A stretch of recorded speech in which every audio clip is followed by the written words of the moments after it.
L'Afrique, c'est 54 pays avec 54 réalités différentes.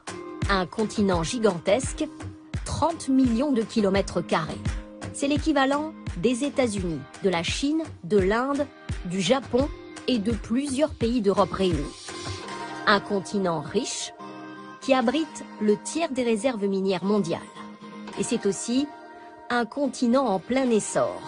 Un pays africain sur 4 connaît une croissance de 6 à 10%. Aucun autre continent ne fait mieux.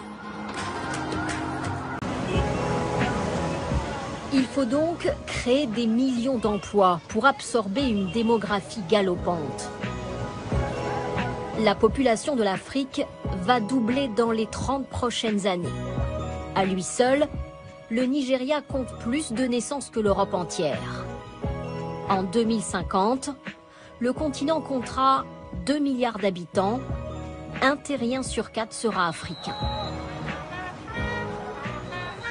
Alors, comment garder toute cette jeunesse sur le continent?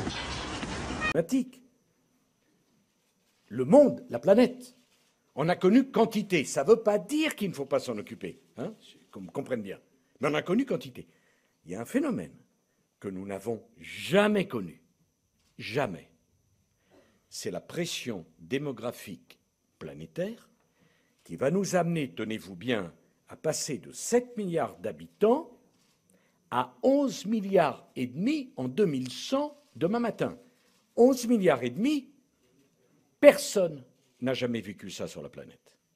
Il y aura à ce moment-là plus d'habitants sur la planète qu'il y en a à l'heure actuelle depuis que les premiers hominidés, il y a 3 millions d'années, sont arrivés. Excusez-moi, ça me paraît un défi un peu plus considérable que le seul défi du réchauffement climatique. Je ne conteste nullement qu'on s'occupe de cela, mais alors qu'on a mis une COP21 puis une COP22 au Maroc sur les changements climatiques, les Républicains demandent une conférence mondiale annuelle sur la démographie mondiale, sur la nécessité d'un planning familial et de la définition d'une stratégie. C'est le problème démographique. Nous sommes 7 milliards.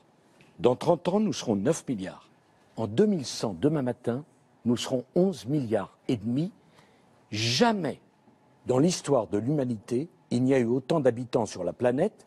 La première proposition que j'ai voulu faire, c'est la création d'un organisme pour suivre la population mondiale.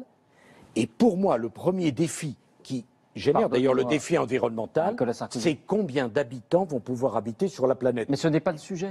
Le sujet, c'est que pendant tout votre quinquennat, on ne vous a pas entendu parler de démographie. Par contre, vous avez été très volontariste sur le changement climatique. Et tout d'un coup, on a l'impression que les priorités sont inversées. Non, il faut lutter contre le changement climatique. Mais la première cause de dégradation de l'environnement, mais si vous ne voulez pas l'entendre, c'est que vous ne cherchez pas les causes et vous vous intéressez qu'à l'image, c'est le nombre d'habitants dans la planète. Mais vous semblez le Nigeria va donc passer à 400 millions d'habitants.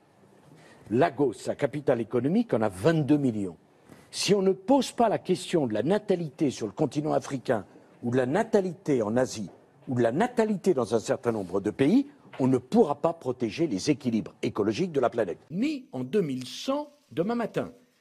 Ni en 2100 demain matin. Ni en 2100 demain matin.